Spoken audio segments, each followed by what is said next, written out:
राजस्थान की उप मुख्यमंत्री दिव्या कुमारी ने हाल ही में गांव देवसर का दौरा किया, जहां उन्होंने भाजपा के प्रत्याशी घनश्याम सर्राफ के समर्थन में ग्रामीणों से वोट मांगे।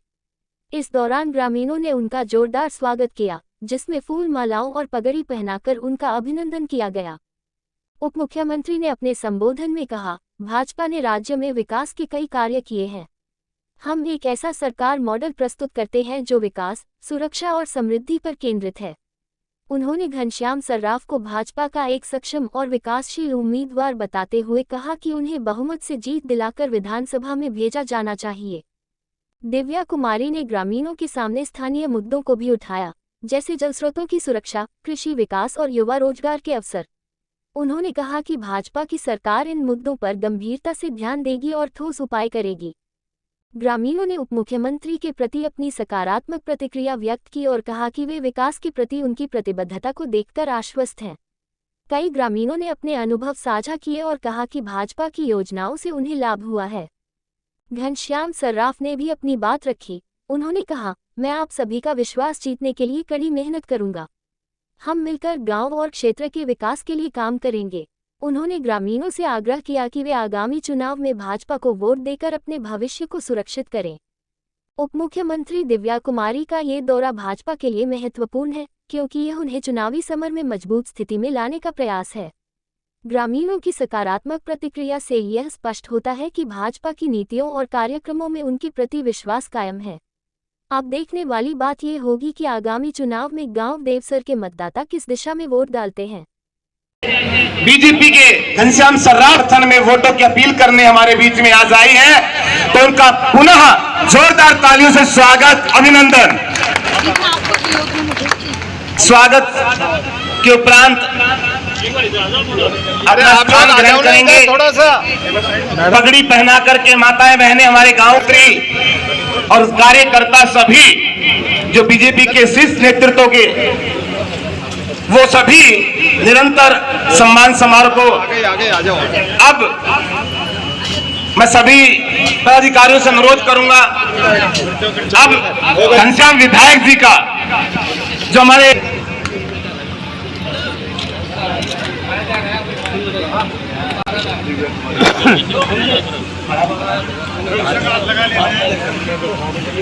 जोरदार तालियां बजती रहे, सती रहे सभी। हो गए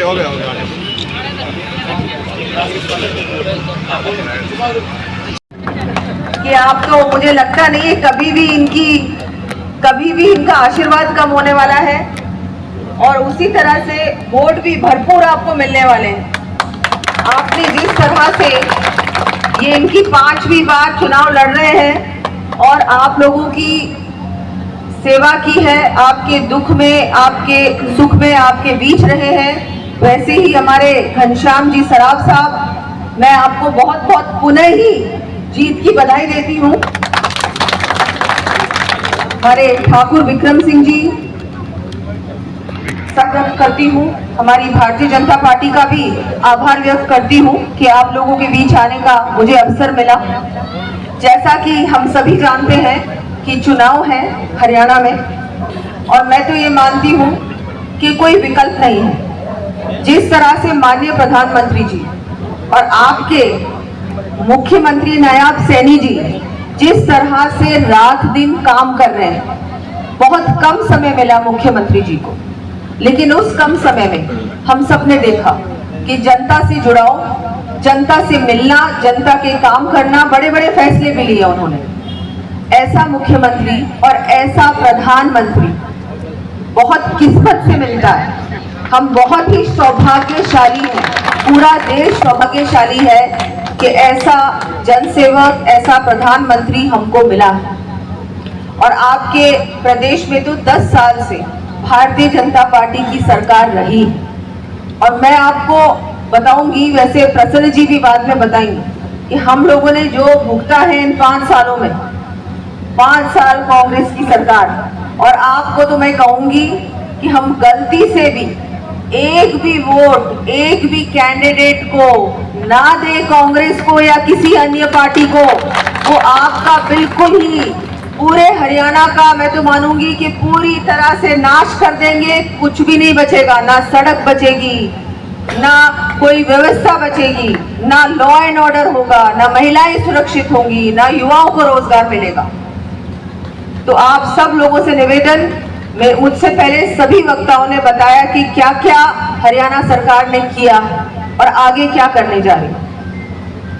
आज जो ये चुनाव है, ये अभी मोहित जी ने बोला, ये चुनाव किसी व्यक्ति विशेष का नहीं रहा। अब जितने भी चुनाव होते हैं, एक आइडियोलॉजी के चुनाव है, देश के लिए चुनाव है, राष्ट्रहित के लिए चुनाव। और उसी कड़ी में आपकी विधानसभा में भी जो चुनाव हो रहा है, वो इसलिए हो रहा है कि एक तरफ ऐसी ताकतें हैं जो हमारे देश को कमजोर करना चाहती हैं, जो बाहर जाके हमारे देश के बारे में उल्टा सीधा बोलती, हमारे देश की बुराई जाके विदेशों में करती, इनके बड़े बड़े नेता। और एक तरफ ऐसा प्रधानमंत्री, ऐसी सरकार जो सिर्फ देश को कैसे आगे बढ़ाए, कैसे हम विकसित भारत बनाए, कैसे हमारे देश को सबसे बड़ी, सबसे मजबूत अर्थव्यवस्था बनाए, उसके बारे में चिंता करती। तो एक तरफ ये और एक तरफ देश को तोड़ने वाली ताकत। अब ये फैसला आप लोगों के हाथ में है, ये निर्णय आपका है। हम में से कोई भी मंच पे जो है नेता, कोई आपको ये नहीं कह सकते कि वोट इसको डालो या वोट उसको डालो। ये आपका अधिकार है, आपका संवैधानिक अधिकार है। लेकिन इतना जरूर कह सकते हैं कि आप सच का साथ दीजिए। तो जो देश के लिए लड़ रहा है, जो देश को आगे बढ़ाने के लिए हर संभव प्रयास कर रहा है, उसका साथ दीजिए।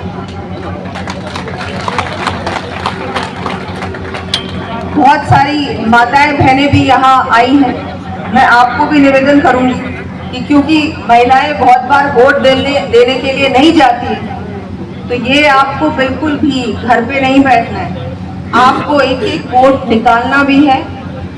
आपको एक वोट अपने घर से तो जाएगा, लेकिन अपने आस पड़ोस से, अपने पूरे गांव से, सब जगह से एक वोट डलाने का काम भी आपको करना है। क्योंकि जो महिला कर सकती है वो पुरुष नहीं कर सकते। यहाँ महिला शक्ति भी बड़ी संख्या में। महिला घर के अंदर जाके एक एक व्यक्ति को कह सकती है घर से बाहर निकलो और वोट डालने जाओ। एक वोट बीजेपी को जाएगा तो वो वोट बीजेपी को ही जाएगा।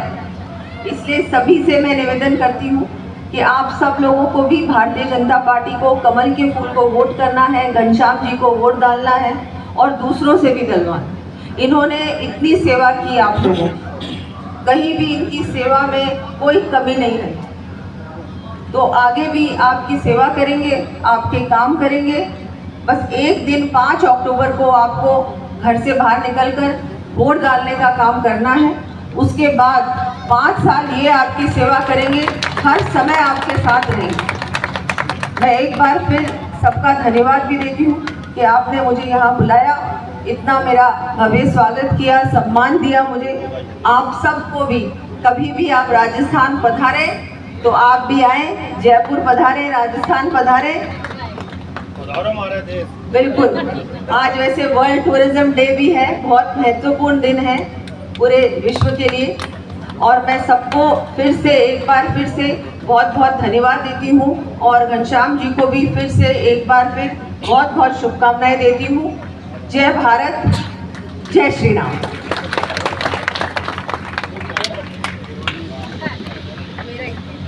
भारत माता की। उनका स्वागत, अभिनंदन करके ये जो प्रसाद है आप सबके बीच में वितरित किया जाएगा। सभी प्रति की वोट आपको कहाँ देना है ये आप समझ चुके हैं कि आपका सही वोट कहाँ जाना है, उसका सही उपयोग कहाँ होगा। चलो भाई चलो। तो बहन जी का बहुत बहुत धन्यवाद। जोरदार ताली से पुनः धन्यवाद करेंगे। माँ दुर्गा का स्वरूप। आप थोड़ा सा फोन नीचे कीजिए मैम।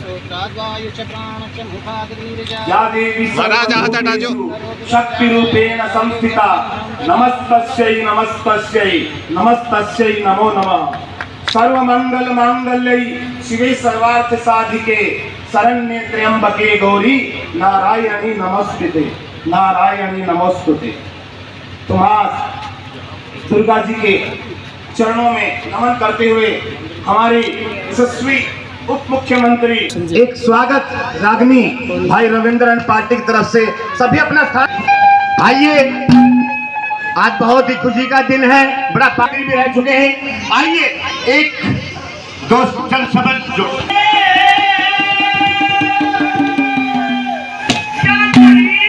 और ये देवसर गांव में बहन जी, हमारा पूरा का पूरा क्षेत्र देवसर की देवी के दर्शन करता है प्रतिदिन। और ये मानते हैं कि नवरात्रि में तो 5-6 लाख लोग यहाँ पे इकट्ठा होते हैं। मैं आपसे इस विषय में बात कर रहा हूँ। मेरे 5 इलेक्शन हुए हैं। पहला इलेक्शन तो मेरे को भी ज्ञान नहीं था जी, वो चुनाव में हार गया था। जब से हमने होश से काम करना शुरू किया तो 9, 14 और 19 तीनों चुनाव जीते हैं। अब ये 24 की बारी है। जनता का आभार स्नेह देख के मैं मानता हूँ कि 4थी बार भी ये मेरे को विधायक बनाएंगे। उसके बाद मंत्री बनवाना यदि आपके हिसाब में रहेगा तो आप इसकी व्यवस्था कराएं। धन्यवाद। जय हिंद, जय भारत।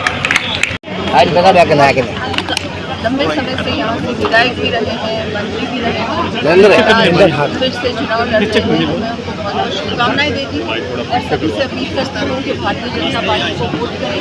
अच्छी पार्टी है, जो आपके लिए काम करती है, जो विकास की करती है।